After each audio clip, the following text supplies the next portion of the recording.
Buongiorno e ben ritrovati alla nostra prima edizione. Buon lunedì 4 settembre. Allora, come sempre, tante le notizie da commentare insieme, da vedere insieme, dalla cronaca alla politica all'economia.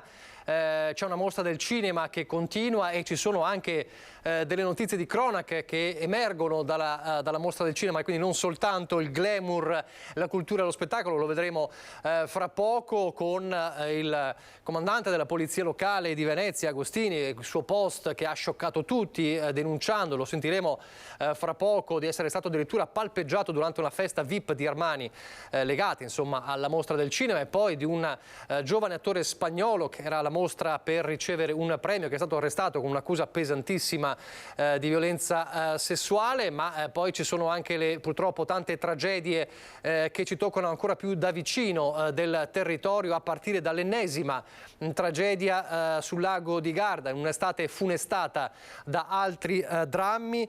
Lo ricorderete, la morte di Anna Lorenzi e Francesco Zanetti. È stato trovato senza vita nella serata di ieri. Queste sono le immagini. Alle 21:30 circa il 27enne disperso appunto nel lago di Garda. A perdere la vita è un giovane di origini senegalesi, stufatosi e non riemerso sulla sponda veronese del Garda. Il ritrovamento è avvenuto dopo 7 ore di febbrili ricerche. Era adagiato sul fondo di 18 metri di profondità e a 330 metri dalla costa.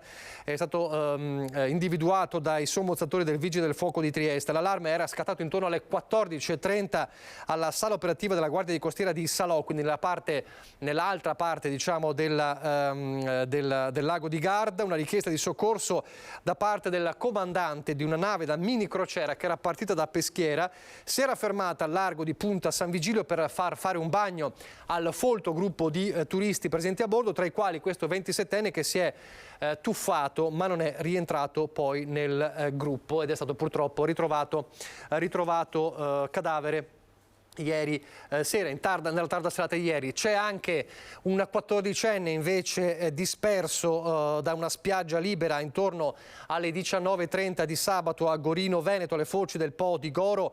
Al lavoro da sabato sera la squadra dei Vigili del Fuoco del distaccamento di Adria, unità cinofile, dronisti, sommozzatori del nucleo regionale, l'unità di comando locale con 2 operatori esperti in topografica applicata al soccorso, e anche l'elicottero del reparto volo di Venezia. Nella notte sono state impegnate anche l'imbarcazione della Guardia Costiera di Chioggia e Porto Garibaldi, l'elicottero della Guardia di Finanza. Questo 14enne che è scomparso da una spiaggia libera sabato sera a Gorino Veneto, ed continua diciamo la ricerca drammatica di questo 14enne. Questo per quanto riguarda la stretta cronaca. E poi la giornata di ieri che ha visto nella Marca trevigiana 2 tragedie. La prima è ancora una volta una tragedia sulla strada. A perdere la vita ieri mattina un 67enne di Resana. Ancora una volta sangue e olio motore si sono mescolati sull'asfalto delle strade della Marca. L'ultima vita spezzata è quella di Ferruccio Stocco, 67 anni di Resana, che questa mattina intorno alle 10 è stato investito su questo svincolo per Biadene della Feltrina da una Volvo condotta da un 54enne montebellunese. La dinamica è il vaglio dei carabinieri, ma l'ipotesi più probabile è che Stocco stesse pedalando verso Cornuda e che la Volvo, svoltando verso il centro di Biadene, non si sia accorta dell'arrivo del ciclista, centrandolo sul colpo. I segni sull'asfalto raccontano da soli la violenza dell'impatto che ha sbalzato il corpo di Ferruccio Stocco per oltre 20 metri. In questo punto l'impatto con l'asfalto, dove questi sensori raccontano del tentativo inutile di rianimazione dei soccorsi giunti subito sul posto. Ferruccio Stocco era andato da 4 anni in pensione, ma continuava a collaborare con la Dallan di Castelfranco, dove aveva trascorso una vita di lavoro nella realizzazione di macchine per la produzione di tapparelle. Lascia la moglie Fiorenza, impegnata nel volontariato sociale del comune da anni e che ancora ora aiuta una famiglia in difficoltà, e i figli Luca, Matteo e Anna. Persona disponibile e gentile con tutti. Era un piacere lavorare al suo fianco, dicono chi lo conosceva. Amava la famiglia, il lavoro e la sua bici. Il cordoglio e la vicinanza alla famiglia è stata subito espressa dal sindaco Stefano Bosa. Che è stato un tragico destino, un crudele destino per una persona come Ferruccio, che ha dedicato la sua vita al lavoro, alla famiglia, e magari una mattina che ha deciso di prendersi un'ora di svago e invece non c'è stata la possibilità. È un lutto che colpisce la nostra comunità e va alla moglie Fiorenza, ai figli Luca, Matteo e Anna, va l'affetto, le condoglianze da parte mia, da parte di tutta la comunità di Resana. E l'altra tragedia che ha funestato la Marca, quella del 69enne di Sanfior, Maurizio Raccanello, imprenditore morto sul Monte Sperone a Sospirolo. Un SMS ai familiari poco prima della tragedia, ruzzolato per oltre 130 metri.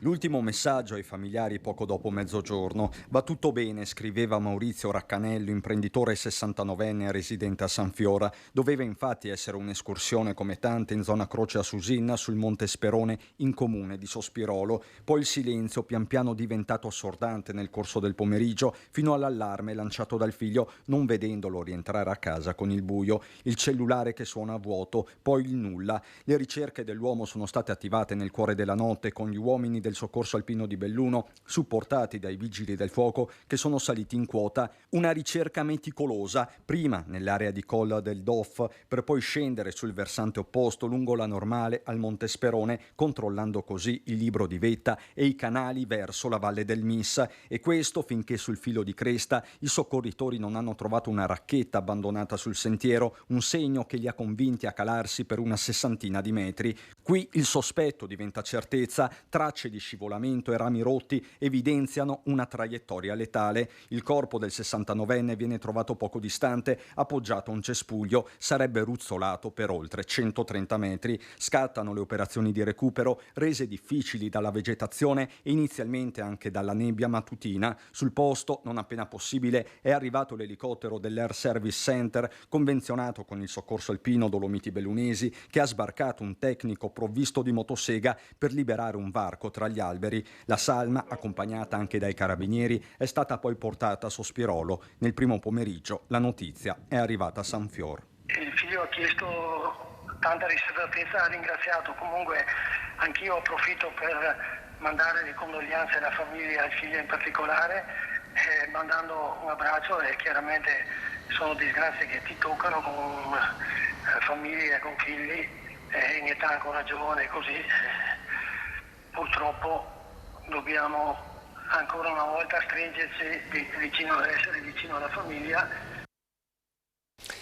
Oltre 500 gli interventi del Soccorso Alpino sulle montagne venete in questa estate 2023, oltre 500, e in molti di questi casi fondamentale per le operazioni di soccorso una app di geolocalizzazione. Infortuni, perdita di orientamento, allontanamenti da casa, persone disperse sono solo alcune delle situazioni che hanno reso necessario l'intervento del Soccorso Alpino sulle montagne venete. Oltre 800 gli interventi da inizio 2023, più di 500 da giugno ad oggi. Negli ultimi decenni ci siamo accorti di una sempre minor cultura della montagna. A fronte di un numero sempre maggiore di frequentatori dell'ambiente montano, molte persone la affrontano con condizioni di, non dico superficialità, però di impreparazione, oppure senza aver studiato bene quello che vanno a fare. Restano sempre attuali le raccomandazioni prima di intraprendere un'escursione, come controllare le previsioni meteo, avere con sé le attrezzature e l'abbigliamento corretti, informarsi sul percorso da affrontare, comunicare il tragitto che si seguirà. Ma in supporto di escursionisti e soccorritori anche l'app di geolocalizzazione, da 10 anni in dotazione ai soci CAI, e da quest'anno, grazie alla collaborazione tra Soccorso Alpino, Ministero del Turismo e CAI, resa gratuita per chiunque la volesse scaricare sul proprio cellulare. In circa 10 giorni, dai primi di luglio, che è stata appunto, c'è stata gratuità dell'applicazione messa a disposizione di tutti, è stata scaricata da più di 100.000 persone. Fornisce appunto con questo collegamento le coordinate di dove si trova la persona soccorsa, e già questo permette in fase preparatoria del soccorso di accelerare i tempi e di darci già informazioni su il territorio che andiamo a incontrare per effettuare il soccorso. Un'app utile non solo per chi affronta la montagna per una passeggiata, ma anche per chi in questa stagione sarà impegnato nella raccolta funghi. Chi si dedica a questa attività va in un terreno impervio al di fuori della sentieristica censita dal CAI, e quindi in questi casi sarebbe molto opportuno per chi va a cercare funghi di attivarla. Allora, lo dicevamo in apertura, vediamo intanto dal sito del Gazzettino la notizia insomma, che fa discutere. Fra poco sentiremo dalle sue parole cosa è successo. Il post di Marco Agostini, comandante della polizia locale, che ha detto dovevo arrivare a quasi 63 anni per comprendere cosa prova una donna molestata quando gli palpano il sedere. Insomma, ha denunciato sul post di essere stato molestato alla festa VIP di Giorgio Armani. Io, per interrompere la cosa, ha detto, ho scelto di allontanarmi velocemente dall'evento a cui partecipavo, sempre mantenendo il sorriso sulle labbra, e di non fare una piazzata soltanto per rispetto. Queste le parole di Marco Agostini, ma allora fra poco lo sentiremo. Intanto alla Mostra del Cinema c'è un'altra notizia, oltre al glamour, oltre allo spettacolo e al cinema, e più tardi sentiremo anche l'intervista a Pierfrancesco Favino, a Tony Servillo, grandi protagonisti di questa mostra del nostro Lorenzo Maier, ma c'è un'altra notizia di cronaca che irrompe alla Mostra del Cinema, l'arresto del giovane attore spagnolo Gabriel Guevara, che è stato arrestato, era alla mostra per ricevere un premio collaterale, arrestato con un'accusa molto molto pesante. Lorenzo Maier al telefono. Buongiorno Lorenzo, cosa è successo? Io Nicola, buongiorno a te e ai nostri telespettatori. Come dicevi giustamente tu da studio, è stato arrestato Gabriel Guevara, che era qui alla mostra. Ricordiamo e precisiamo subito che non doveva partecipare a iniziative della Ottantesima Mostra Internazionale d'Arte Cinematografica di Venezia, ma qui al Lido ci sono sempre iniziative, manifestazioni collaterali, premi collaterali, e peraltro quello del Venice Music del Venice Music Awards è un premio collaterale che ogni anno viene attribuito qui alla mostra da un'organizzazione indipendente. Ebbene, alcune verifiche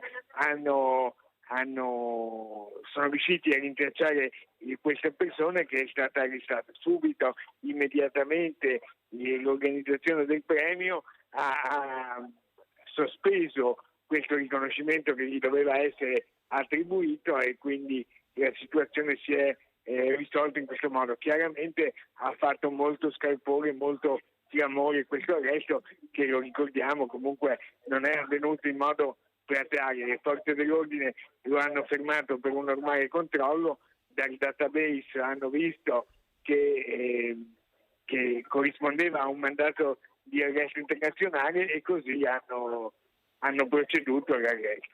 Ecco, un'accusa pesante peraltro, no? Un mandato d'arresto internazionale per violenza sessuale. Violenza sessuale, ricordiamo che questa è l'accusa, poi certo, ci dovrà essere tutto il procedimento. Pare che lui abbia assolutamente negato quello che gli è stato attribuito. Adesso si sono messi in contatto, perché comunque pendeva un mandato di arresto internazionale, per cui ha fatto molto scalpore, anche perché questo premio collaterale qui alla mostra, che si tiene, lo ripetiamo, proprio ogni domenica del festival alla sera, 24 talenti della televisione del mondo dello spettacolo vengono invitati per ricevere un premio importante. Ricordiamo, per esempio, solo a titolo di esempio, che l'anno scorso una delle premiate fu Federica Pellegrini per il suo corto sul nuoto. Ecco. La Biennale ovviamente ha voluto subito precisare che però questa iniziativa non rientrava e non rientra nelle manifestazioni ufficiali del Festival del Cinema.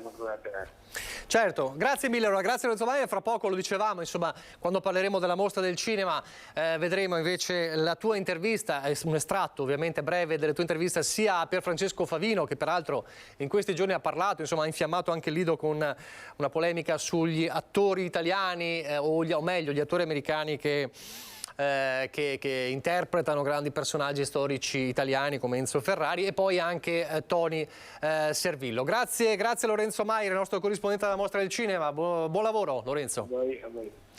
Allora, in attesa di sentire anche poi le parole del comandante della Polizia Locale di Venezia, Marco Agostini, che ha suscitato ovviamente clamore e scalpore con questo suo post nel quale denuncia di essere stato palpeggiato più volte durante una festa, la festa VIP di Armani.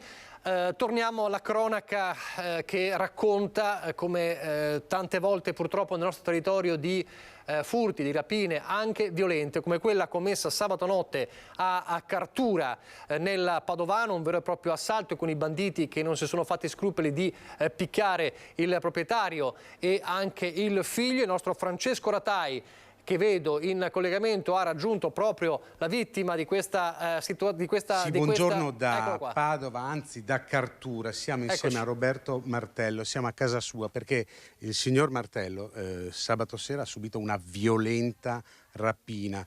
Lui e suo figlio hanno cercato anche in qualche modo di bloccare questi malviventi che si sono introdotti in casa sua. E ne sono usciti feriti. Signor Martello, una prognosi, pensate, di 10 giorni refertata dal pronto soccorso di Schiavonia. Signor Roberto, cos'è successo? Cos'è successo sabato? Allora, io mi trovavo qui fuori, erano le 8:40 così, un quarto d'ora col telefonino in mano, stavo seduto. Verso le 9 sono entrato perché un po' è zanzare così che ti disturbano. E vado dalla moglie che era seduta nel divano, che guardava la televisione, automaticamente chiudo la porta, non l'ho chiusa a chiave, perciò era chiusa ma non a chiave.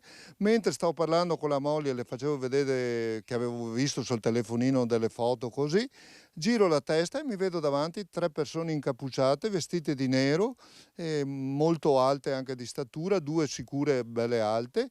E da là è cominciata un'aggressione perché abbiamo detto cosa vuole che è questo e ci hanno minacciati continuamente. Io sono andato con una moto per difendermi, per scoprirgli la faccia, lui ha dato uno spintone a mia moglie, automaticamente arriva mio figlio che si trovava in studio perché ha sentito dei rumori e anche lui l'hanno buttato per terra.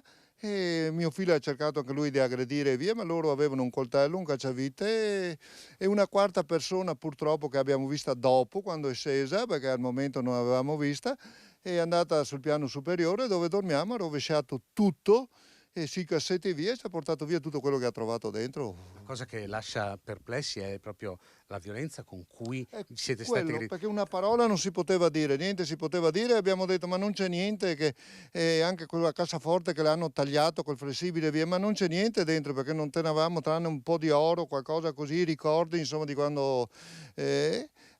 Niente. Vi hanno aggredito addirittura con un pentolino di rame. Sì, hanno staccato dal muro che avevamo dove viviamo, ecco, abbiamo così, e hanno staccato un pentolino e me l'ha dato sulla testa, me l'ha dato sulla spalla, mio figlio 2 botte sulla testa anche, e più l'hanno buttato a terra che adesso zoppica un po', anche, insomma anche lui sembra che fratture non ce ne sia.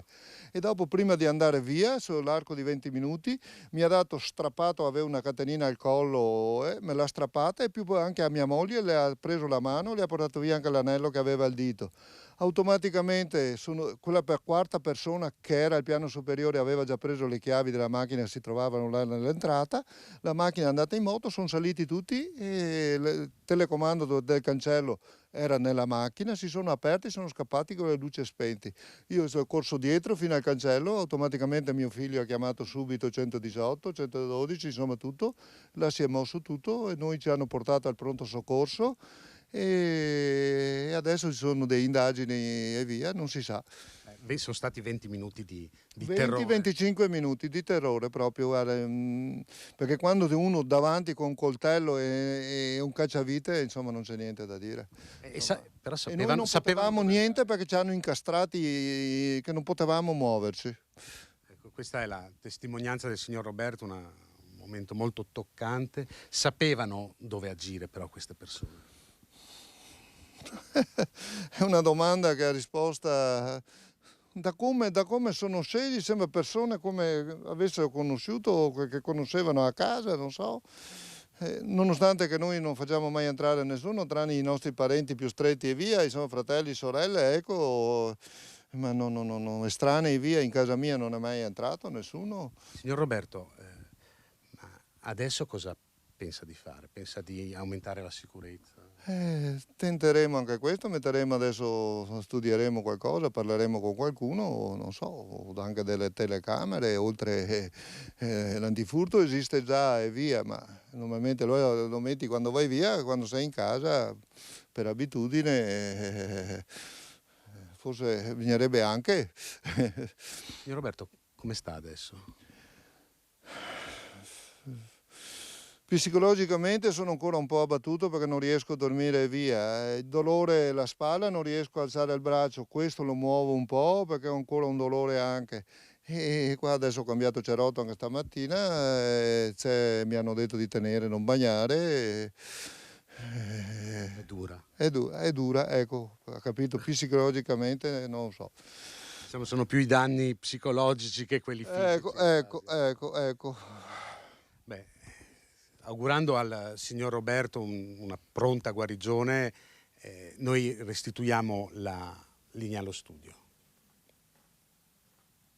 Grazie a Francesco Ratai. Restiamo a Padova. Messaggi in codice ai clienti, così uno spacciatore minorenne vendeva cocaina in zona Palestro a Padova. Sono tornato, è appena arrivato il vino bianco, molto buono, non te ne pentirai. Questo il messaggio con cui uno spacciatore minorenne proponeva la droga ai suoi clienti. Per vino bianco si intendeva naturalmente la cocaina. È stato scoperto e denunciato dalla polizia di Padova grazie alla segnalazione dei residenti di via Montecengio in zona Palestro. Altri 2 spacciatori sono stati arrestati dai poliziotti tra Padova e Campodarsego, mentre un complice italiano è stato denunciato anche per la detenzione di coltelli e di una katana. Il giovane tunisino di 17 anni, pregiudicato, aveva la sua zona di spaccio vicino al campo sportivo del quartiere Palestro. Dopo appostamenti, gli agenti della squadra mobile lo hanno sorpreso mentre cedeva una dose ad un 50enne di Casale di Scodosia. Il 17enne ha tentato la fuga saltando diverse recinzioni di abitazioni del quartiere prima di essere fermato dai poliziotti. Sul telefono del cliente è stato trovato il messaggio con cui il giovane spacciatore lo avvertiva dell'arrivo della droga. Gli uomini della questura, inoltre, in pattugliamento a Camin, hanno notato 2 stranieri a bordo di un'Audi nera che stavano cedendo droga a 2 italiani di 24 e 33 anni.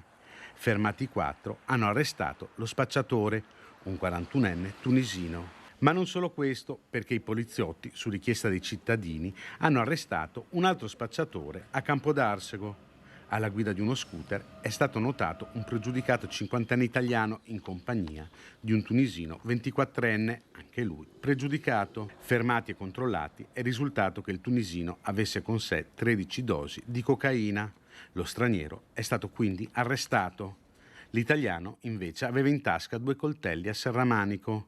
È stata effettuata quindi una perquisizione a casa dell'uomo, dove, oltre a un bilancino di precisione e materiale per il confezionamento, è stata ritrovata una katana, una spada giapponese a sciabola.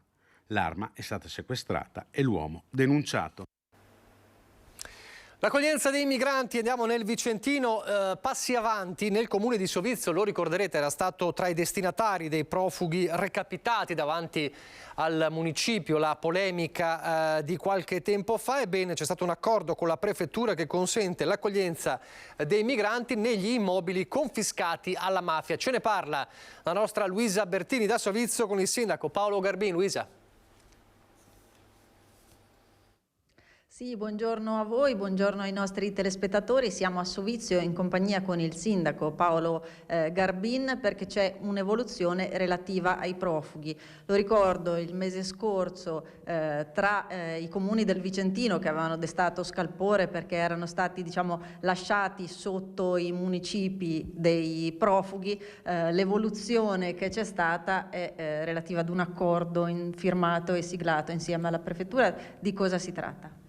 Abbiamo firmato l'accordo con la prefettura che ci ha proposto qualche settimana fa quando ci siamo trovati in prefettura e abbiamo trovato la quadra per poter ospitare questi 3 migranti che ad oggi sono ospitati presso una famiglia per il mese di agosto, fin tanto che poi non li trasferiremo sui nostri appartamenti che abbiamo, che ci sono stati dati come beni sequestrati, affidati a noi dall'Agenzia dei Beni relativi, per cui li ospiteremo in queste stanze. Quindi appartamenti sequestrati alla mafia che adesso saranno a disposizione dei profughi. Al momento voi ne avete 3, ma sarete disposti ad accoglierne per un massimo di 6? L'accordo con il prefetto sono di 6 persone su 2 appartamenti, 3 e 3, mentre abbiamo altri 3 appartamenti a disposizione, ma che utilizzeremo per i cittadini in servizio che hanno delle necessità locative.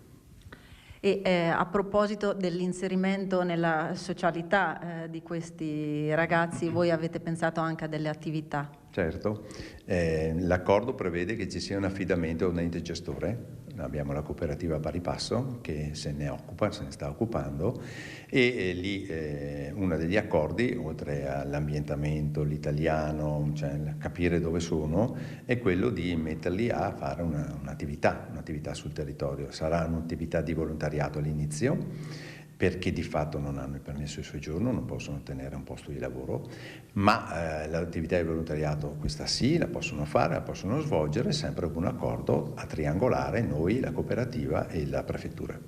Ecco, voi intendete farli un po' lavorare in quelli che sono i beni del territorio? Di posto per lavorare, sia da un punto di vista di volontariato che di personale, ne abbiamo sempre bisogno. Ci sono aree verdi da sistemare, cigli stradali, cimitero, che potranno essere collocati i nostri 3 migranti che ci sono stati affidati.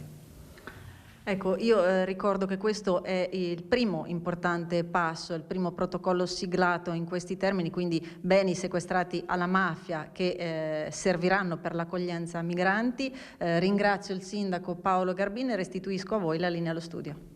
Grazie a Luisa Bertini. Restiamo nel Vicentino, ma affrontiamo la politica, poi torneremo alla cronaca e parleremo anche di economia, parleremo della mostra del cinema e parleremo del caso Agostini a Venezia. Bene, la politica con Forza Italia e la sua campagna acquisti, soprattutto nella Lega. Venerdì ci sarà la ufficialità di fatto del passaggio di un nome importante del carroccio trevigiano come l'ex senatore Giampaolo Vallardi proprio a Forza Italia. Insomma, dopo l'arruolamento, chiamiamolo così, di Gianluca Forcolin, un altro nome di peso, questa volta della marca trevigiana che passa a Forza Italia, di questa campagna acquisti guidata dal segretario veneto Flavio Tosi si parla da giorni. Tanti i nomi dei cosiddetti delusi della Lega che potrebbero passare a Forza Italia agli azzurri. Si è parlato anche di Nicola Finco, consigliere regionale importante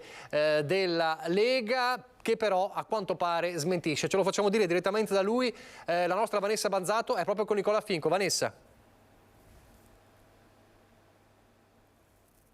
Buongiorno, mi trovo in compagnia di Nicola Finco, vicepresidente del Consiglio regionale del Veneto. Perché? Buongiorno Finco.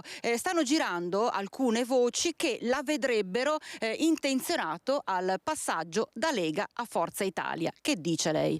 Io smentisco categoricamente queste dichiarazioni, queste notizie che sono uscite negli ultimi giorni sulla stampa, in quanto sono leghista da 22 anni e sono cresciuto all'interno di questo movimento e non ho alcuna intenzione di cambiare partito o cambiare collocazione politica. Dispiace solo che spesso e volentieri il mio nome venga usato proprio per screditarmi con false notizie di stampa, proprio che mi vedrebbero passare da un partito all'altro. Però io ho una coerenza, ho visto la Lega nei periodi difficili del 3%, l'ho vista al 38%. Oggi stiamo vivendo un momento comunque importante perché stiamo lavorando all'interno del governo nazionale. Anzi, ringrazio il mio partito anche per i ruoli che mi ha dato nel corso degli anni e riconfermo che non ho alcuna intenzione di passare da nessuna parte se non rimanere saldamente all'interno della Lega. Certo è che è un momento questo particolare a livello politico in vista delle prossime europee, in vista delle prossime anche regionali. Perché secondo lei queste voci di corridoio? Sicuramente do fastidio a qualcuno, in quanto io sono sempre stata una persona, prima di tutto, che è stata eletta con i voti di cittadini. Vivo il territorio, quindi sono costantemente a contatto con cittadini e anche con le varie realtà, e sono una persona con la schiena dritta e che sicuramente non sta zitta quando vede che qualcosa non funziona.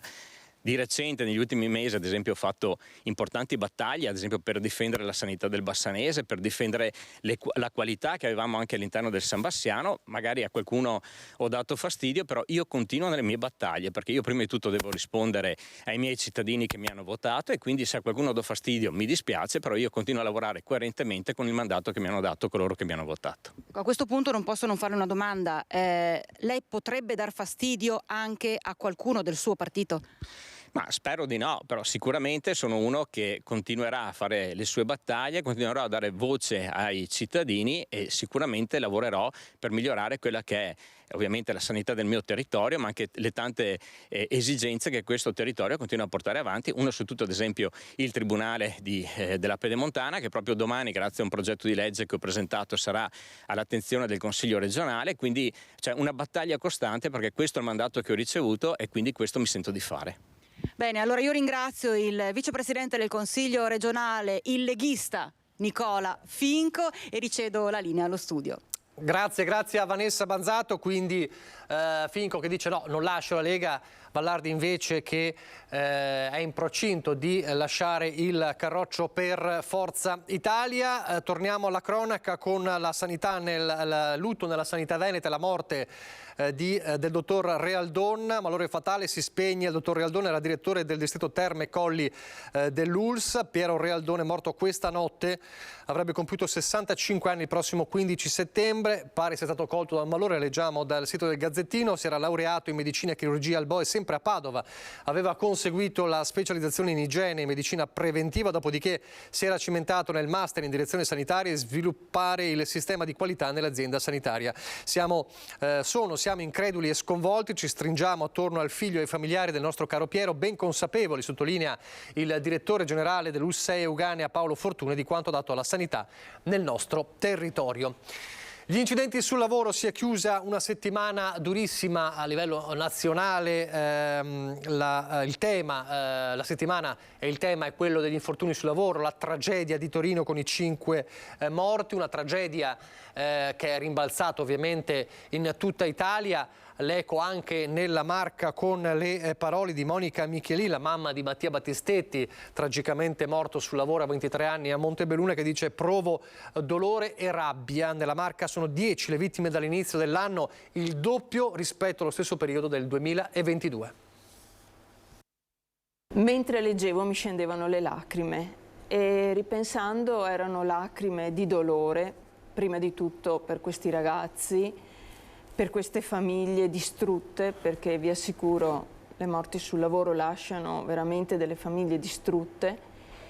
Lacrime anche però di rabbia, rabbia verso chi per queste morti sul lavoro non sta facendo niente. Da quando il suo Mattia non c'è più, morto in un cantiere a Montebelluna il 29 aprile 2021, ogni risveglio è amaro per mamma Monica, ma giovedì su quella ferita, se possibile, si è sparso altro sale. La strage alle porte di Torino, con 5 operai deceduti sui binari, ha aggiunto dolore e rabbia. Si fanno statistiche, certo, 450 morti nel primo semestre di quest'anno, però non si sta facendo niente, ecco. Di queste 450 morti a livello nazionale, 51, stando ai dati di Vega Engineering, in Veneto, Maglia Nera e Verona 15, segue Venezia con 11, Treviso è a 10, un dato doppio rispetto ai primi 7 mesi del 2022, un secco più 100%, una strage senza fine che la sorella di Mattia, Anna, racconta sui social, fondamentale parlarne con i giovani. Tramite la pagina Facebook per Mattia Battistetti, tramite varie iniziative che abbiamo cercato di portare, cercare proprio di avvicinare i giovani, perché effettivamente Mattia aveva 23 anni, quindi è un giovane anche lui. e per Mattia si torna in aula a ottobre. Il processo per fare luce sulla catena di responsabilità che ha portato alla morte del ragazzo è aperto. Alla famiglia resta il conforto dei tanti che non lo hanno dimenticato e continuano a dedicargli delle poesie. L'ultima rivolge un pensiero anche alle vittime di Torino. Ma non finisce mai questa crudele scia. Siete mancati in un attimo come Mattia. Nemmeno il tempo per rendervi conto che una giornata di lavoro può portarvi all'altro mondo. 5 vite spezzate in un momento e troppe lacrime che non guariranno con il tempo. Morire sul lavoro è un oltraggio, la sicurezza è purtroppo ancora un miraggio. Dal dramma, dalle tragedie sul lavoro anche nel nostro Veneto alla polemica sugli autovelox, una polemica che si è innescata per l'ennesima volta con il caso Cadoneghe, ma che ha portato anche dei riflessi nelle altre province. Come sappiamo, abbiamo raccontato dell'autovelox rubato a Concio di Casale sul Sile, è diventato un caso che interroga anche i sindaci della Marca. Tutti condannano il gesto, ma c'è chi dice che sull'uso dell'autovelox va cambiata la strategia, serve cultura e non tartassare i cittadini. Così si esprimono i primi cittadini di Pederobba, Casier e Cavaso. Diciamo che questi sistemi di protezione per gli autoveicoli, chi li guida, dovrebbero essere installati con scienza e coscienza. Non tutte le strade sono pericolose, non tutte le strade si sposano con questi arneggi, di conseguenza io penso e spero che i miei colleghi, di quando non li installino, prendano coscienza di quando e dove bisogna installarle. È l'ora della critica, ma anche dell'autocritica per tanti sindaci trevigiani all'indomani del blitz a Concio di Casale sul Sile, dove ignoti hanno rubato l'autovelox, delle polemiche, 1000 multe in 2 mesi. Fatti che ricordano uno dei casi dell'estate, l'autovelox di Cadoneghe nel Padovano, 24.000 contravvenzioni in poche settimane, fatto poi saltare letteralmente in aria. Nonostante la condanna per i gesti sia unanime e ferma, i primi cittadini della Marca non si nascondono dietro a un dito. Da Pederobba a Cavaso e pure a Casier, dove l'autovelox di Concio si trova a pochi passi. Bisogna anche cercare di trovare delle soluzioni che siano, come anche codice di strada, dico, che siano rapportate ai tempi. Con questo non voglio dire che bisogna correre forte, attenzione, devo solo dire che dobbiamo stare attenti perché in certe lunghezze di strada effettivamente c'è difficoltà, mi accorgo anch'io, non lo nascondo e so che tanti concittadini miei hanno preso delle multe e le stanno prendendo. Un principio che mi sento di sposare è che certa tecnologia o certi provvedimenti non devono essere fatti per fare cassa, ma la prevenzione, questo sì, la prevenzione perché sulle strade succedono fatti molto pericolosi e con tragedie, è peggio di una guerra tante volte. Per cui dobbiamo assolutamente coniugare le due cose e coniugarle nella maniera giusta, senza che siano strumenti vessatori, però anche noi, io stesso, devo capire che quando mi metto al volante della macchina ho un fucile carico. Allora lasciamo adesso la Marca, torniamo a Venezia, parliamo della mostra del cinema come dicevamo, anche se di Marca parleremo perché parliamo di Red Canzian che è stato alla mostra del cinema, ha presentato il nuovo lavoro cinematografico che ripercorre, facendolo diventare un film, lo spettacolo teatrale Casanova, opera pop. Davvero non ci poteva essere battesimo migliore per l'esordio cinematografico da produttore del bassista dei Pooh, Red Canzian, che è la mostra internazionale d'arte cinematografica di Venezia. Il grande successo del suo musical teatrale Casanova Opera Pop è diventato un film con un linguaggio proprio della settima arte. È il film di quello che la gente, le 100.000 persone che sono venute in teatro a vederlo, hanno visto, però montato chiaramente con la tecnica cinematografica, col suono in surround, quindi 5.1 e con quei primi piani che certe cose non le avevo notate neanch'io in 88 repliche, certe espressioni dei visi qui ci sono proprio come in un film. La presentazione in anteprima nell'ambito della Venice Production Bridge nell'ex casino al Lido. Le 88 repliche sono state una benedizione perché ci hanno fatto superare i dolori e i problemi del Covid, la perdita di amici importanti come Stefano, e sono state un conforto dopo un momento brutto. E adesso farlo diventare un film è bellissimo perché ci sono tante persone malate che non possono venire a teatro, ci sono tante persone che abitano in zone dell'Italia che noi non abbiamo toccato ancora con la tournée e quindi sono molto felice che possa arrivare ovunque.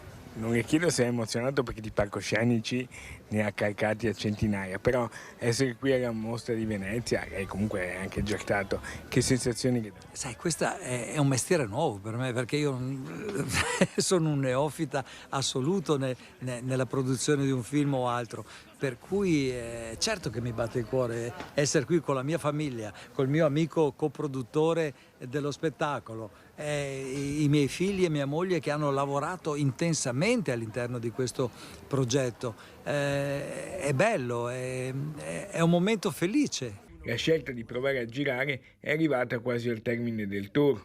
Il film abbiamo deciso di filmarlo gli ultimi 3 spettacoli perché volevamo che i ragazzi, gli interpreti fossero perfettamente a fuoco con quello che era lo spettacolo e hanno fatto un lavoro, credimi, di recitazione, di canto, di balletti perfetto. Hanno fatto un lavoro bellissimo, quindi l'abbiamo filmato a Padova con i Dolly che si muovevano in su e in giù e poi al Politeama Rossetti di Trieste, che è un teatro splendido. Musica e cinema, quali sono i punti di contatto tra queste due arti, se ci sono? Ma secondo me c'è un grandissimo punto di contatto e ve l'ha dimostrato Morricone che con le sue musiche ha reso belli anche dei film brutti. Io credo che la musica unita all'immagine o l'immagine unita alla musica siano un perfetto tramite di comunicazione, arriva un segnale ben preciso. L'immagine senza la musica o la musica senza l'immagine perdono più del 50%. E i risultati sono stati sorprendenti.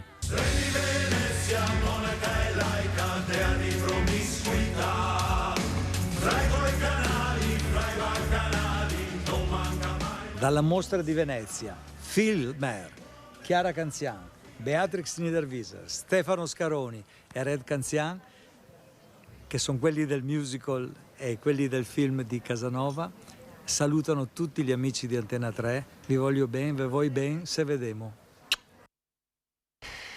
Dalla dedica di Red Canzian a, diciamo prima, Pier Francesco Favino e Tony Servillo. Favino al Lido in questi giorni è anche infiammato la Mostra del Cinema, la polemica, l'avete letto in questi giorni sul film Ferrari di Michael Mann e gli attori americani che interpretano personaggi storici italiani. Favino alla mostra con 2 film, Comandanti di Edoardo De Angelis e Adagio di Stefano Sollima, 2 film molto diversi, quest'ultimo film nel quale recita accanto a Tony Servillo. Allora il nostro Lorenzo Maier li ha sentiti entrambi, una brevissimo estratto della sua intervista. 2 film quest'anno. Ricordando quel giorno, ricordando anche quello che Venezia e la mostra rappresentano per me anche nella decisione di fare questo mestiere. Insomma, io venivo qui da spettatore, da ragazzo, e pensare di aver fatto questo percorso è meraviglioso. Aver vinto la Coppa Volpi è una di quelle cose che capita a pochi e di cui sono orgogliosissimo, e aprire la mostra quest'anno è un orgoglio, e avere addirittura 2 film non me l'aspettavo, giuro, mi dispiace, da una parte non volevo essere così presente, però sono molto felice. Beh, ha detto, gli italiani devono fare di più, devono aiutare le persone, ha lanciato un messaggio importante alla solidarietà dell'Italia. Beh sì, ma alla solidarietà dell'Italia o anche a quello che noi possiamo fare nel nostro, cioè raccontare delle storie che magari ci aiutino un po' a anche essere un pochino più orgogliosi di alcune buone cose che noi possiamo fare. Poi abbiamo anche tanti problemi, ma non siamo mica gli unici. Il comandante nel film di Edoardo De Angelis, che è una storia vera. Salvatore Todaro è stato un comandante di sottomarino che nel 1940 ha affondato un mercantile belga e invece di lasciare annegare l'equipaggio di questo mercantile ha deciso di affrontare il pericolo di essere lui affondato, quindi e di morire, pur di portare questi naufraghi in salvo, riuscendo a avere la possibilità da parte degli inglesi di passare attraverso le linee nemiche. È un ricordo storico, ma almeno a me è venuta in mente anche la situazione attuale dei migranti, per esempio. Cosa ne pensa? Beh, si parla tanto nel film di legge del mare, e la legge del mare è precedente alla guerra ed è successiva alla guerra, ed è una legge che io personalmente credo sia una legge giustissima. Io non sono un politico, non mi devo occupare delle questioni che determinano questo, ma sono cresciuto abituato a tendere la mano a chi ha bisogno. Ringrazio i miei genitori per questa educazione e continuo a farlo. Mi sono divertito tantissimo a fare il film Adagio di Sollima. Ci racconta il suo personaggio? Nel salutare gli spettatori di Antenna 3 posso dire brevemente, senza togliere il gusto poi per chi lo andrà a vedere, mi auguro numerosi in sala, che è un criminale come gli altri personaggi interpretati da Favino e Mastrandrea, che ha creduto anziano, che ha creduto in gioventù di poter vivere la sua vita come se fosse un campo aperto nel quale scorrazzare liberamente con un'idea della libertà un po' sconsiderata, e ormai è molto male in arnese, finge, o non si sa se finge, una sorta di demenza senile. I guai nel quale si va a cacciare suo figlio lo rimettono in pista a lui e agli altri, e questo sarà un modo per congedarsi dalla vita, non dandogliela vinta alla vita. Così Tony Servillo, pubblicità, poi di nuovo in diretta, andremo a Treviso, ma poi sentiremo anche le parole del comandante Marco Agostini, che ha denunciato di essere stato palpeggiato a una party, al party VIP di Giorgio Armani, collegato alla Mostra del Cinema. Pochi istanti e poi di nuovo in diretta.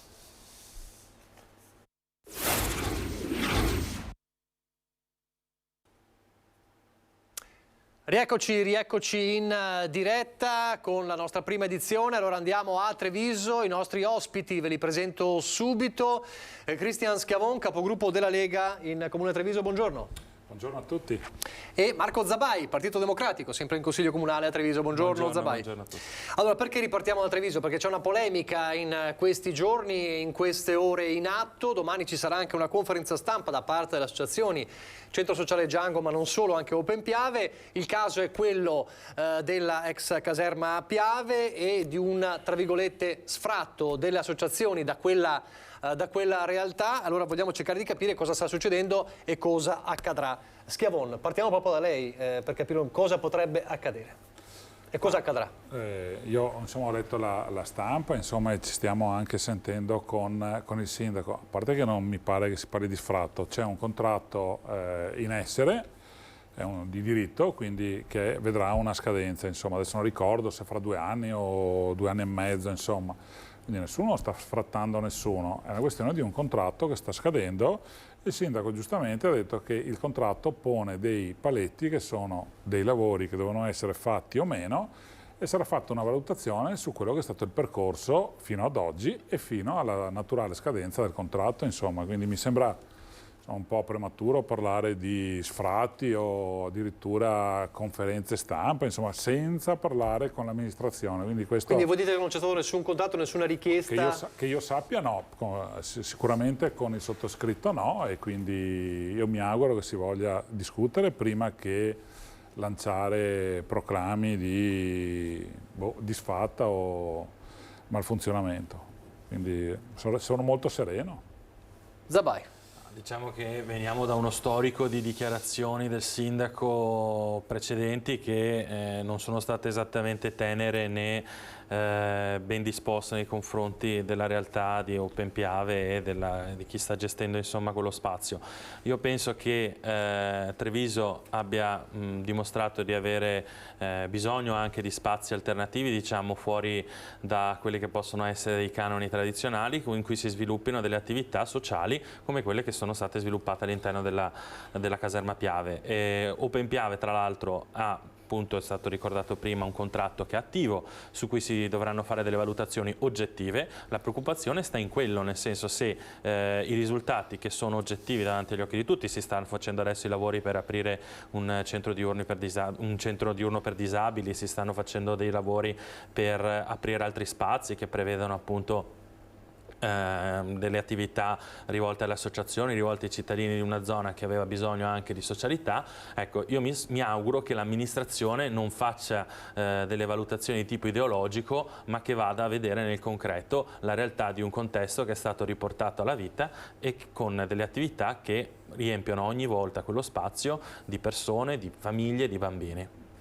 Il suo capogruppo Pelloni dice, insomma, questo è un prezzo che si paga alla destra, lei è d'accordo?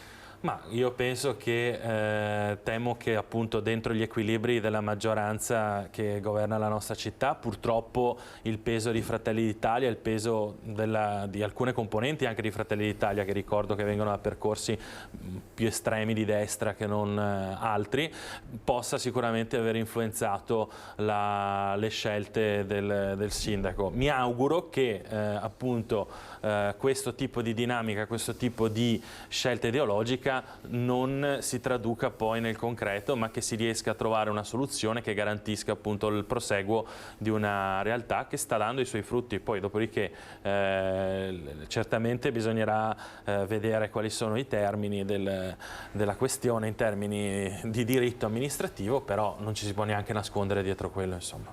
Schiavo. Insomma, leggo sì o apprendo dell'ideologia. A ideologia c'è un contratto che parla chiaro, quindi se vogliamo scavalcare il diritto, scavalchiamolo. Che non diventi ideologia al contrario, però, perché nel progetto, come già detto più volte, non solo dal sottoscritto ma anche dal sindaco, dall'amministrazione, è in essere una ristrutturazione della caserma Salsa dove troveranno spazio tutte le associazioni, quindi a Treviso non esiste solo le associazioni che sono presenti dentro Open Piave, c'è un mondo di associazioni che hanno uguale diritto, pari dignità e hanno tutti i crismi per partecipare poi a un'assegnazione di spazi, insomma, perché se ci limitiamo all'Open Piave, ragazzi, è ideologia al contrario, perché loro sono bravi, buoni e cattivi o quello che possono essere, stanno dentro e gli altri no, c'è un confronto, ripeto. Si sta mettendo il famoso carro prima dei buoi, il carro è ancora trainato, quindi aspettiamo il proseguo, aspettiamo anche la ristrutturazione della Salsa e in maniera lecita e legale tutti parteciperanno alla sezione di spazi, perché altrimenti stiamo parlando comunque di una realtà in cui stanno venendo fatti degli investimenti importanti, anche in termini di ristrutturazione. Io alzo le mani, l'ho dichiarato, diciamo, anche nella stampa. Parliamo di centinaia di migliaia di euro investiti in uno spazio che è di proprietà del comune. Io alzo le mani perché non sono a conoscenza di questi investimenti. Il contratto prevede degli investimenti, se sono e saranno appurati gli investimenti, insomma l'ha detto il sindaco, quindi non è che mi sembra che ci stia già preoccupando di un qualcosa che avverrà, quindi fra 2 anni cosa succede? Se andiamo in piazza, perché mi viene anche da dire che, e mi auguro che non si scenda in piazza con dimostrazioni come Treviso ha visto, insomma, 10 anni fa o 8 anni fa che furono, insomma, quindi io tutto questo, in questo momento, questo allarmismo non lo vedrei, non so, sono curioso domani della conferenza stampa nel sentire cosa diranno, però viva Dio, ripeto, di associazioni ce ne sono tante, tutte sono uguali, non c'è nessuno che viene prima degli altri, quindi stiamo un po' calmi, insomma. Lei dice dunque che se dovesse anche non essere, ma non è detto che non c'è nessuna cosa concreta, non essere, come dire, confermata la presenza di queste associazioni, comunque il futuro della struttura è quello. Allora, potrebbe essere quello. Questo non lo so. Io, chiaramente 2 giorni che se ne parla. Facciamo un po' di fantapolitica. 2 giorni che se ne parla e 2 giorni che leggo anche oggi, insomma, nella stampa quello che può essere l'affermazione di ognuno di noi. Io ribadisco che c'è un bellissimo percorso alla caserma Salsa che può essere un bellissimo incubatore, come già dichiarato, di associazioni. Ben vengano, insomma, ci saranno delle assegnazioni. Non sono in alternativa le questioni. Ho capito, però non è che c'è l'associazione di Serie A, l'associazione di Serie B o chi è più bravo di un altro. Nessuno dice perché, questo. Insomma, guardi. io arrivo da esperienze di centri sociali dove c'è chi è bravo, chi è meno bravo, chi fa una cosa. Io non sto giudicando chi è dentro, io sto giudicando che c'è un contratto e il contratto scade fra 2 anni, se non ricordo male, ok? 2026. Nel contratto ci saranno dei righi da leggere su quello che è il percorso di questi 9 anni di affido all'Open Piave, insomma. Quindi, poi voglio dire, sarà qualcuno che valuta anche la bontà dell'operazione, insomma. No? Sì, ma io non vorrei che si facesse... Aspetta a me in questo momento dire sono bravi fuori o rimangono là. Non possiamo fare però un discorso in contraddizione tra le associazioni che compongono Open Piave e le altre associazioni. Io vengo prima di impegnarmi, diciamo, a livello partitico, vengo da realtà associative nel territorio della città di Treviso, che hanno sempre denunciato la mancanza di spazi, e fu l'amministrazione Manildo con i 2 bandi per l'assegnazione degli spazi abbandonati a cominciare un po' a invertire la tendenza. Attualmente se non quegli spazi c'erano soltanto quelli di via Isonzo, più altri sparuti in altri contesti, sale piccole, quindi diciamo che a Treviso la questione degli spazi chiaramente non viene risolta dalla gestione della Open Piave o degli spazi sotto il cavalcavia o dalla Casa del Podestà o da altre o dalle ex sedi circoscrizionali. Bisogna appunto si accoglie positivamente il fatto che alla caserma Salsa ci possa essere dello spazio dedicato, però non facciamo una guerra tra i poveri, nel senso la questione legata agli spazi per le associazioni non può essere messa in un'ottica di contraddizione tra quello che è stato sviluppato all'Open Piave e quello che verrà sviluppato eventualmente alla caserma Salsa. L'obiettivo è chiaramente rispondere alle esigenze di quante più associazioni possibili, ok? Capendo pure quali sono le nature dei progetti che sviluppano. Io lo dico questo perché è veramente importante anche in termini di collocazione di quello che avviene e della tipologia di spazi che si hanno. Quindi non c'è una contraddizione in termini rispetto a questo. Allora, d'accordissimo, che non si faccia, come ho detto prima, l'opposto, visto che Open Piave pare che c'è Fratelli d'Italia comandi o sia in amministrazione, quindi la destra cattiva, Open Piave che è chiaramente vicino alla sinistra, sono bravi, hanno diritto. No, questi sono discorsi che non accetto, non mi va bene. No, il concetto che l'ho detto... Perché insomma un'associazione deve avere crismi. Io faccio l'esempio di commercianti lì attorno, mi hanno detto questi possono vendere, possono fare quello che vogliono, io se sgarro chiudo il bar. Anche questo è un aspetto da vedere, perché ne abbiamo di esempi nel passato. C'è stato già anche un intervento rispetto a questo dei vigili che è stato portato in tribunale, ha visto vincere le persone che gestiscono, quindi diciamo che la questione è stata chiarita anche in termini legali. In via Montegrappa senza le autorizzazioni necessarie. Ce le hanno le autorizzazioni? Sì, vorrei proprio vederle, guarda. Vorrei vederle da tutti i fardelli che il nostro legislatore prevede, quindi sicurezza, antincendio, tutto quello che gli va dietro. Ma ripeto, ben venga tutto, che non diventi al contrario, la Lega è cattiva, loro sono bravi perché sono vicini a voi, perché questa è proprio ideologia politica. Lo ribadisco che il concetto è il valore del progetto che è stato sviluppato, un progetto che, ripeto, ha visto il coinvolgimento anche di università, dello UAV, che non penso si possa dire che lo UAV è di sinistra, come anche di Ca' Foscari, e non penso che Ca' Foscari si possa definire ideologicamente schierata. È un progetto che ha coinvolto, chiedo scusa, c'è un progetto che ha coinvolto delle associazioni che si occupano di disabilità, che si occupano di scuola, dopo scuola, insomma io non penso che si possa tacciare delle associazioni immediatamente in termini ideologici nel momento in cui quello che si deve valutare sono le attività che loro fanno. Non è questione. Io penso tuttavia che ci sono state delle chiare espressioni da parte di esponenti della maggioranza, storicamente molto nette nei confronti di quello che è la realtà che succede dentro la Piave. Punto. Questo è quello che è successo. Dice il sentore, visti le precedenti dichiarazioni, è quello, però Schiavon dice insomma stiamo io accolgo positivamente, dopodiché purtroppo, nel senso, bisognerà vedere, io mi auguro che sia così. Io mi auguro che appunto la questione venga risolta nel miglior modo possibile, ovvero valutando oggettivamente quello che è stato fatto, che io personalmente ritengo sia già molto, e valutando l'impatto positivo che ha su un contesto che altrimenti appunto sarebbe rimasto per non si sa quanto tempo in quelle condizioni. Il processo di valorizzazione passa anche per un coinvolgimento della società civile, come è avvenuto.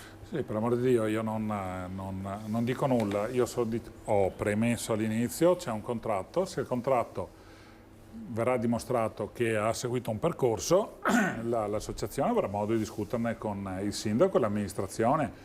Mi pare avventato, insomma, questo innesco di polemica 2 anni prima, non si sa per quale motivo, conferenza stampa domani, insomma sarò anche curioso e piacerà sentire insomma quali saranno anche Sì, la cosa è partita dalla valutazione che è stata chiesta da parte dell'amministrazione dell'intero complesso, insomma, all'interno di un progetto di accordo pubblico-privato e di permuta che sta avvenendo, quindi diciamo non è che è saltata fuori dal nulla. Ecco. Io quando non so, quindi se sono stati fatti degli investimenti sarà modo di verificare, e se il tutto ha i crismi, insomma sarà l'amministrazione a decidere il da farsi. Oggi non so cosa è stato fatto. Oggi lei dice troppo presto.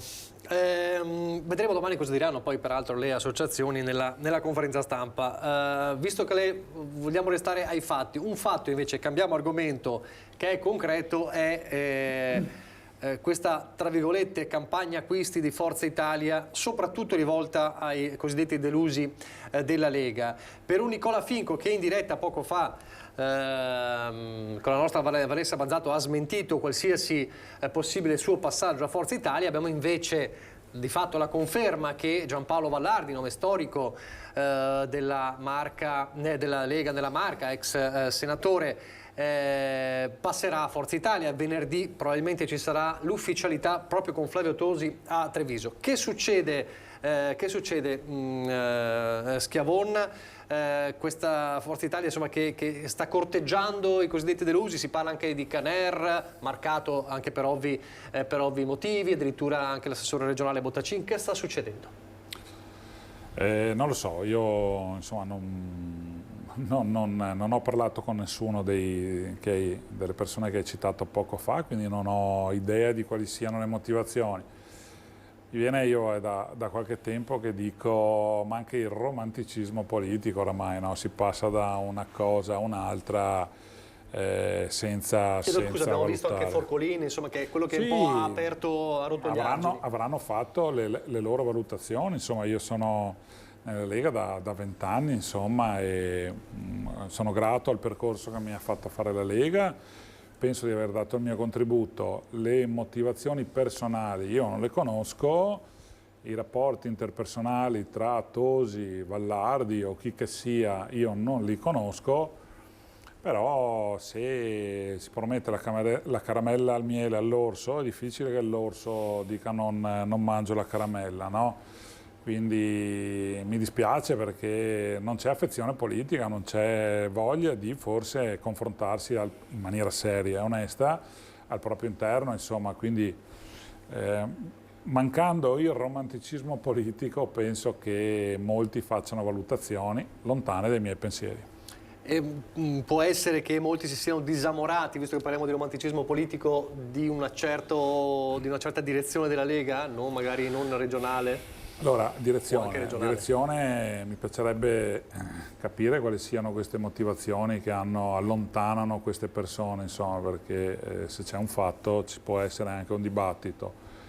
Ripeto, di fattori, insomma, ce ne possono essere, ma sono fattori per cui una persona tranquillamente discute, dialoga, e è come se io levo il gioco al bambino, il bambino dopo si incazza. Sì, ho capito io, ma non funziona. Dice più un capriccio Ma capriccio, sono valutazioni personali che avranno fatto le persone che hanno già ufficializzato l'ingresso in Forza Italia, no? Quindi se posso chiedere se qualcuno l'ha mai corteggiata politicamente?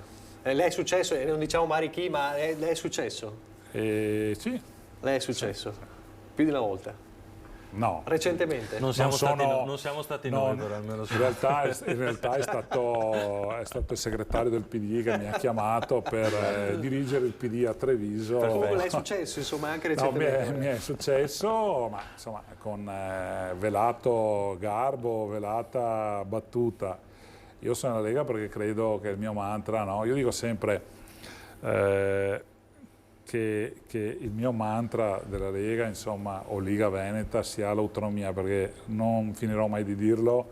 L'autonomia, secondo me, è il motore che farebbe ripartire un meraviglioso paese che si chiama Italia, una Repubblica federale, il mio sogno. Quindi io non faccio un percorso politico per, passatemi la brutta parola, per una carriera economica o sociale. Io credo in un obiettivo che è partito ascoltando Giampaolo Gobbo nel lontano 2000, siamo nel 2023, quindi ho mantenuto questo percorso.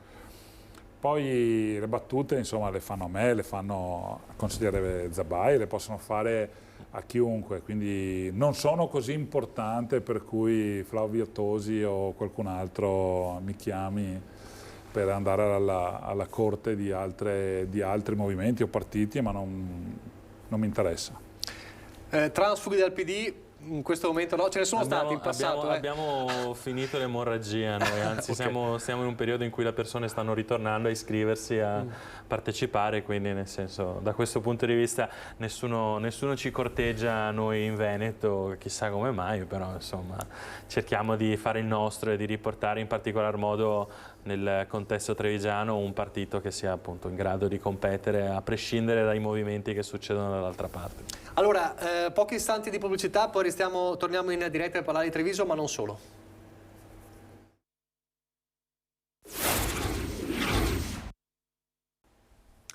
Di nuovo in diretta con Cristian Schiavon e Marco Zabai. Allora, l'estate ormai sta, ahimè, finendo e si riprende un po' l'attività, anche diciamo uno sguardo a questa a Treviso. Che Treviso si aspetta nei prossimi mesi, Cristian Schiavon?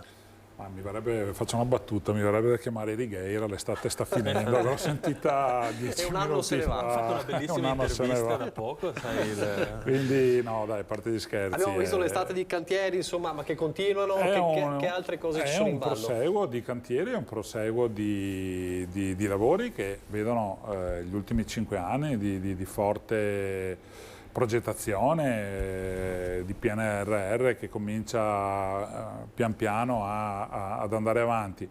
Quindi da parte, chiamiamolo così, amministrazione comunale, io vedo un bel percorso che non sarà solo del prossimo semestre, ma dei prossimi 2 o 3 anni, insomma.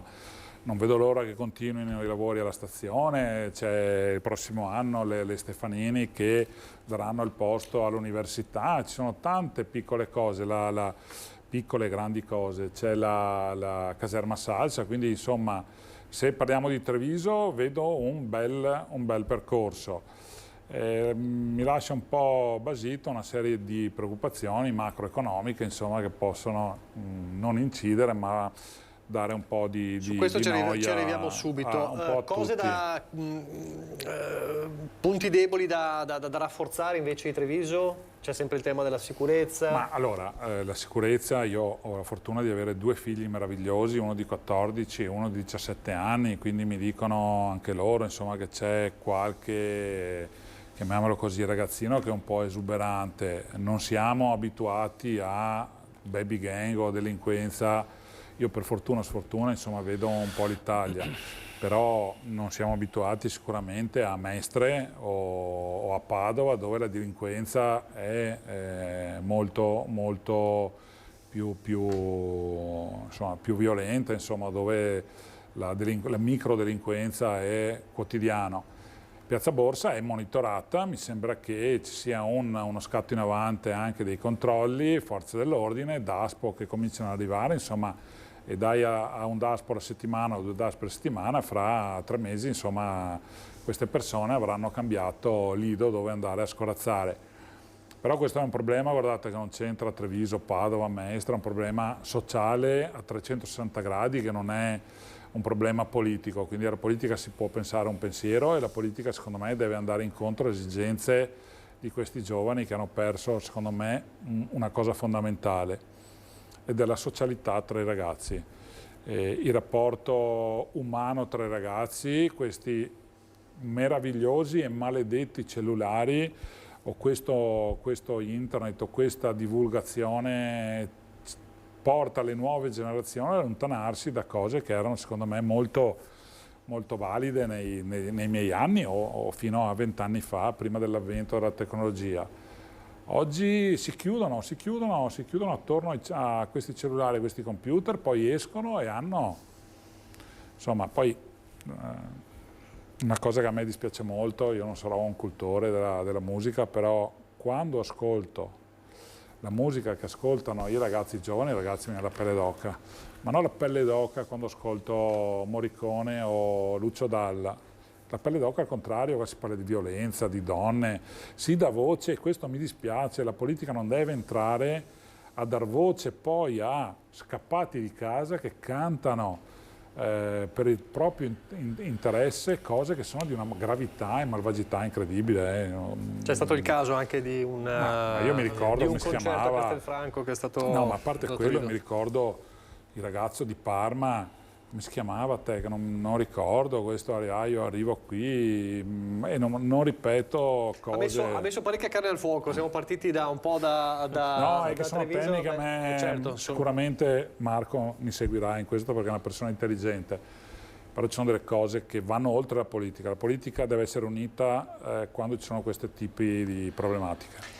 Zabai, come vede Treviso nei prossimi mesi, punti deboli e progetti, insomma, anche dal punto di vista dell'opposizione? Sì, allora, noi intanto come opposizione, come Partito Democratico, inizieremo, lasceremo andare l'estate con la nostra festa democratica che si terrà dal 13 al 17 settembre in Prato Fiera, in cui appunto discuteremo di quelle che sono temi importanti che toccano appunto sia punti nazionali ma che hanno ricadute anche su Treviso e temi locali, quindi l'invito è quello di partecipare. Allora. Certo, inviteremo tutto quanto il consiglio e l'amministrazione, così magari prendete qualche buona idea. Io sono un po' meno ottimista del capogruppo Schiavon rispetto a quelle che sono delle prospettive anche in termini proprio di cantieri che avremo nella città di Treviso, nel senso che stiamo vedendo che anche su alcuni progetti proprio i ritardi relativamente alle incertezze che il governo sta avendo sul PNRR e anche altri tipi di problematiche legati a specifici progetti, penso a Park Vittoria, diciamo che sarei un po' meno ottimista rispetto a come andrà a finire. Quello che noi continuiamo a fare come opposizione sarà una critica attenta alle proposte che avverranno, ai vari progetti. Noi continuiamo a pensare che Treviso abbia diverse problematiche che vanno risolte, stiamo ancora aspettando un piano per rispondere o quantomeno contribuire a risolvere l'emergenza abitativa a Treviso. Non parlo soltanto delle case popolari, parlo anche delle difficoltà degli affitti. Stiamo aspettando di capire che interventi si vogliono fare relativamente al miglioramento della qualità dell'aria, che rischiano appunto di riproporsi uguale anche quest'autunno. Relativamente a quello che diceva Schiavon, chiaramente la questione di Piazza Borsa è una questione che affonda su più radici. C'è un problema, diciamo, urbanistico di quella zona, c'è un problema che riguarda questa ansia, questo gomito nascosto che si crea in quell'area, che adesso bisognerebbe cogliere al balzo l'iniziativa della ristrutturazione della Camera di Commercio per capire come riorganizzare l'intero quadrante.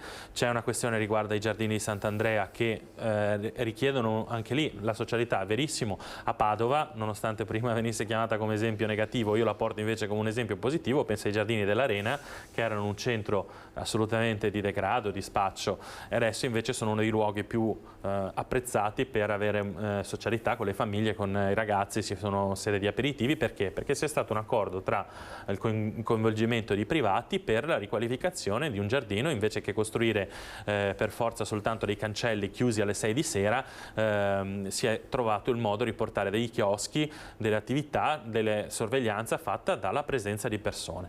Quindi chiaramente c'è un problema educativo, c'è un problema sociale che va risolto, c'è un problema che riguarda che tipo di messaggio noi vogliamo dare a tanti ragazzi che non trovano delle attività a Treviso da fare se non quella di sfogarsi in maniera collettiva con uso di alcol e dando sfogo a violenza anche.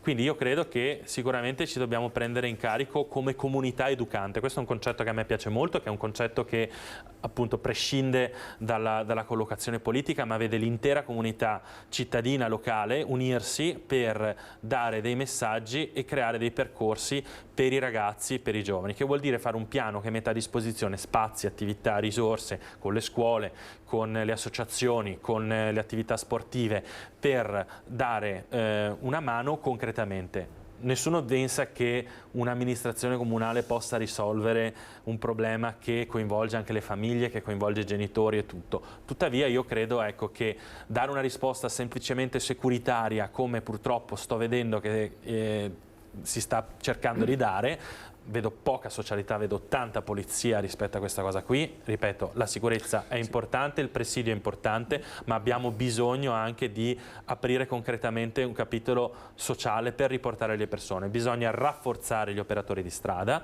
non tagliarli come purtroppo è stato fatto. No, chiudo su questo, e quindi diciamo, per me e anche per il Partito Democratico l'idea è proprio quella, cioè riportare socialità e ridare sicurezza in questo senso. La sicurezza solo con le telecamere, solo con la polizia è limitata.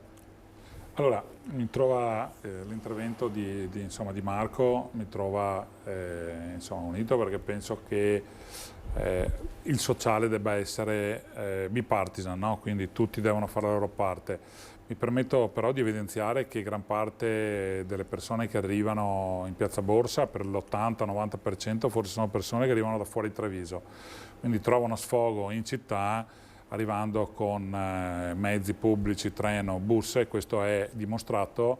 Infatti alle 6 spariscono tutti il sabato perché scade l'abbonamento da paesi limitrofi, da Susegana piuttosto Paesi o addirittura Mestre. Quindi secondo me è un problema che va affrontato correttamente a livello locale e in maniera importante, ma deve essere proprio una natura.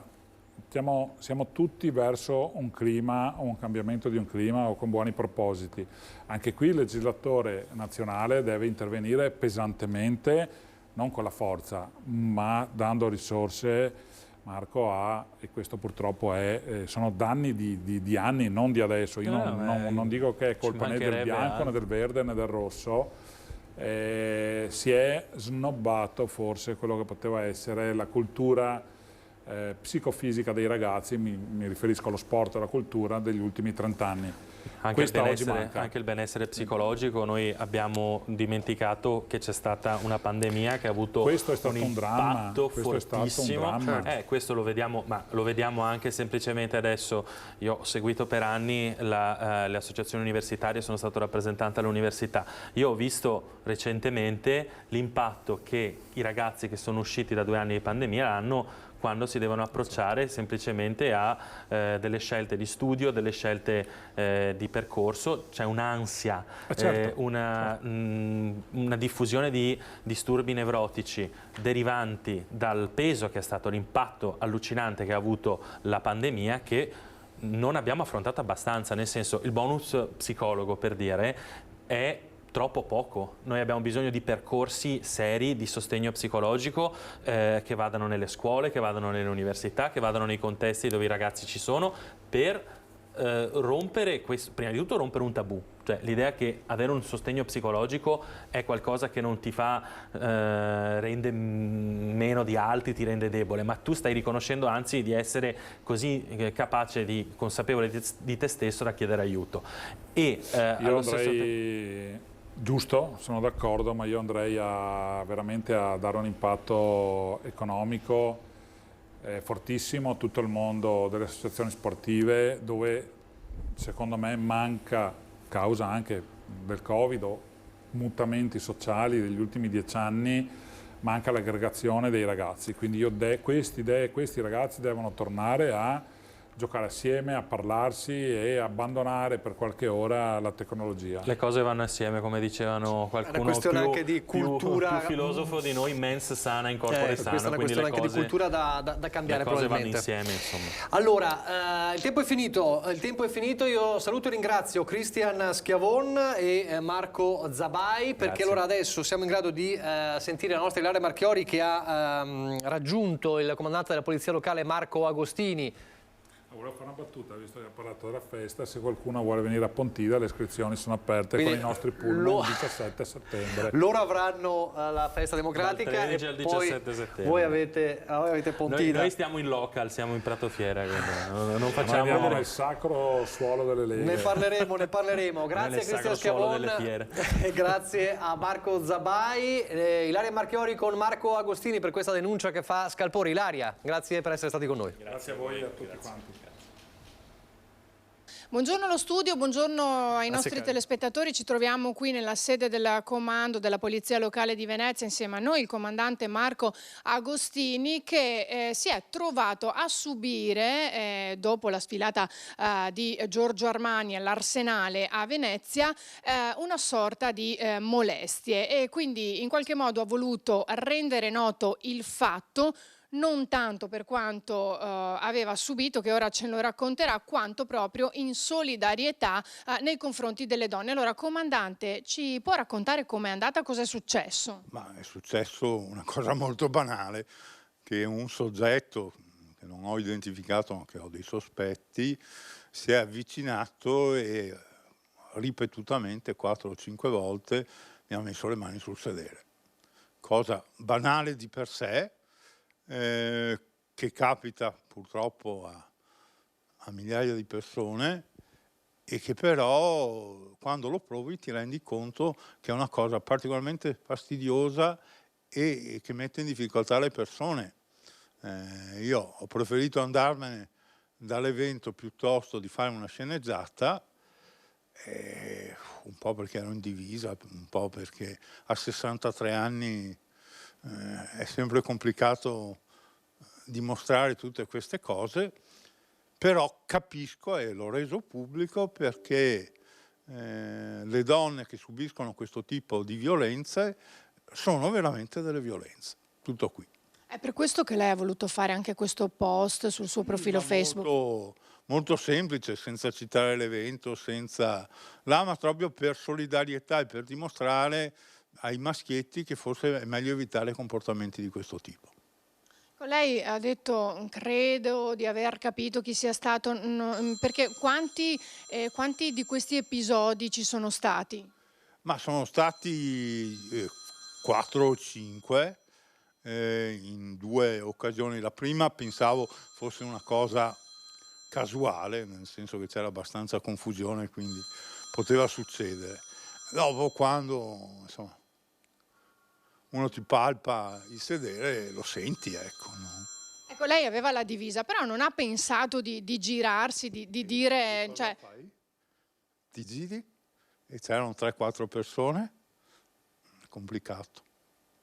Ecco, questo è un po' quello che accade spesso a tante donne, proprio questo che dicono, quando si dice non hai prove, non ci sono prove, lei l'ha capito proprio sulla sua pelle. Esatto, è proprio questo. Per cui la solidarietà è a priori, anche se le prove non ci sono, perché è un comportamento difficile da reprimere, perché è sempre la mia parola contro la tua, no? Lei ha proceduto in qualche modo o ha lasciato correre? No, gli ho spiegato prima anche ai colleghi della Digos che mi hanno chiesto se volevo denunciare. Dico, cosa denuncio? Siamo in una situazione, diciamo, la denuncia pubblica è già un elemento sufficiente a stigmatizzare il comportamento. Ringrazio il comandante, naturalmente anche la nostra solidarietà. Qui da Venezia è tutto, restituisco la linea allo studio. Grazie Irene Marchiori, grazie anche al comandante Marco Agostini. Siamo in chiusura, allora io vi lascio adesso al film, un grande classico hollywoodiano, Il Cigno Nero di Henry King, con Tyrone Power e Maureen O'Hara, un classico, un altro dei classici che vi proponiamo come sempre dopo la nostra prima edizione. Prima però del film il meteo, e prima ancora ci lasciamo vedendo le immagini del trionfo del Centro La Pieve, che ieri ha conquistato per l'ennesima volta il palio del vecchio mercato in Montebelluna, che abbiamo raccontato in diretta, e questa sera ripercorreremo questa giornata con le emozioni del palio di Montebelluna. Allora rivediamo, salutandoci, la vittoria del Centro La Pieve. Arrivederci. Come puoi distrarti quindi dalla fatica? Quello intendevo in questo momento, perché non puoi mollare proprio adesso. Pensi al drappo, pensi alla vittoria, pensi all'Albodoro, pensi a voler vincere questo palio. Esatto, scoccano i 9 minuti proprio in questo secondo, 43 secondi dividono il Centro La Pieve dalla vittoria del palio. Il secondo tempo di deriva di 9:43:20, il Centro che è già sullo sprint finale, è spianato il terreno e siamo verso l'arrivo. arrivo. Andiamo a vedere, 9.14 in questo momento, non supererà il tempo dell'anno scorso al centro della Pieve sicuramente, ma in questo momento c'è l'arrivo, passano adesso sotto l'arco della colonna, il centro della Pieve, in questo momento si ferma il cronometro, 9.26.09, strepitosa vittoria del centro che riesce a conquistare la sua sesta vittoria di fila al Palio del Vecchio Mercato.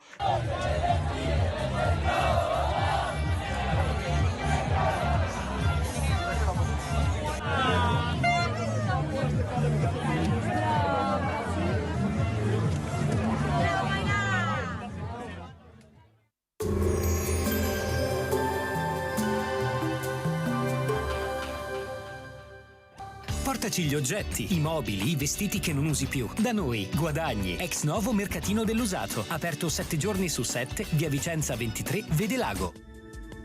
Bentrovati al meteo. La tendenza per l'inizio della settimana vede ancora la presenza dell'anticiclone, dunque bel tempo. Vediamo il dettaglio di lunedì 4 settembre. Sul Veneto sarà asciutto e stabile con ampio soleggiamento, cielo sereno o poco nuvoloso. È attiva una sostenuta ventilazione nord-orientale relativamente fresca con conseguente temporaneo calo termico. Le temperature minime infatti saranno comprese tra 15 e 21 gradi, massime in leggera flessione tra 25 e 29 gradi. Spostiamoci ora sul Friuli Venezia Giulia. Anche in questo caso tanto sole, cielo limpido o velato e non sono attese piogge.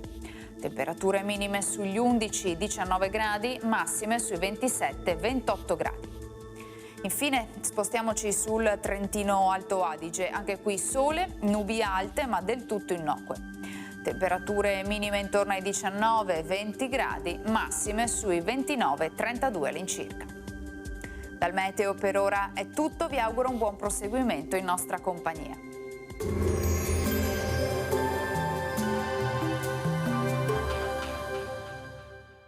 Portaci gli oggetti, i mobili, i vestiti che non usi più. Da noi, guadagni. Ex novo mercatino dell'usato. Aperto 7 giorni su 7, via Vicenza 23, Vedelago.